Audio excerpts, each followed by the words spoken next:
Galatians 2, starting in verse 13. We're going to go over a few verses here today.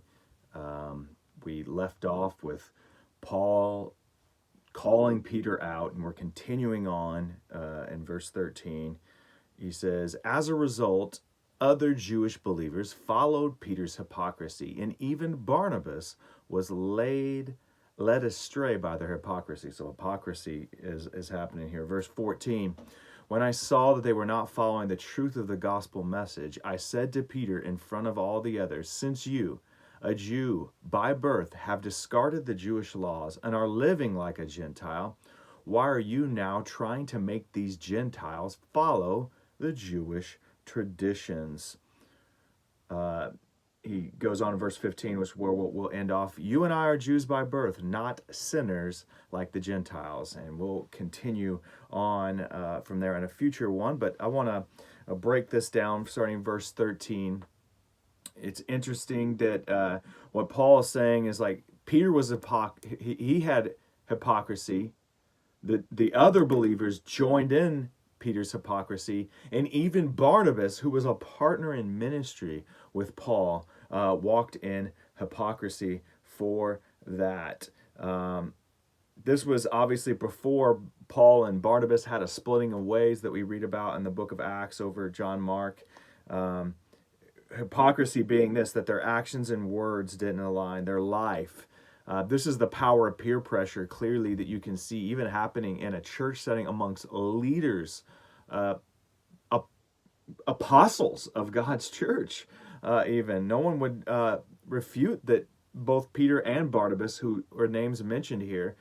And so Paul's calling out this hypocrisy. In verse 14, he says, he saw their conduct didn't fit the gospel. He saw they weren't following the gospel. The gospel in their lives were not aligning. It was misaligned. He called them out. He's saying, here you are, you're Jewish believers who really have come to the realization and in the acknowledging of Christ. And you're not following your old tradition, so why would you continue in that? Why would you walk in that new revelation of Jesus and now try to get Gentiles who never walked under the law to follow the law even though they have Jesus? He's saying it's just wrong. Why would you, who are now living like a Gentile, not following all the commands and all the things of the law, why would you throw all these traditions away and live like a Gentile, which they were truly being Christian? It wasn't that he was using this as an insult. And now you're trying to make them follow those traditions. And so he says, we're Jews by birth, not sinners like the Gentiles. And so they lived in the law. You should have, really what he's saying here is you should have known better. You should have known better than this. The Jews were brought up with the law and God, and the Gentile was brought up without the law or knowledge of God. And what Paul here is really saying is, here we are, like, we need to understand, like, we should know better than this. We know that the law didn't save us. We know that the law came up short. It actually pointed us to the gospel and pointed us to Jesus. So how can we walk in a thing that we know that has fallen short for our own lives? Why are we trying to take something that we know is inadequate for the saving of our souls and enforcing that on others who never had to ever walk in that? They were never called to walk under that law.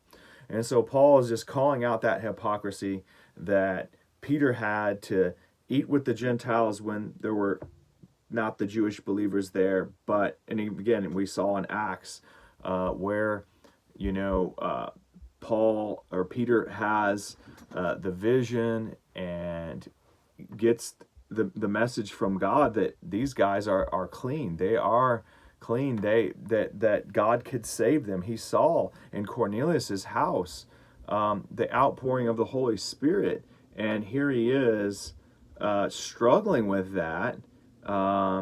This Acts 10. How do you In Acts 10:15, the voice spoke again, do not call something unclean if God made it clean. And he wouldn't even go to their house because that was the he tells them in verse 28, it's against the laws for a Jewish man to enter a Gentile home like this or associate with you. But God has shown me that I should no longer think of anyone as impure or unclean. That just goes to prove, just because God showed you something doesn't mean you have to now renew your mind to what God has shown you. Hey, I hope this is helpful to you in some way. Like, share, comment, leave any questions or corrections or critiques you might have. Have a great day.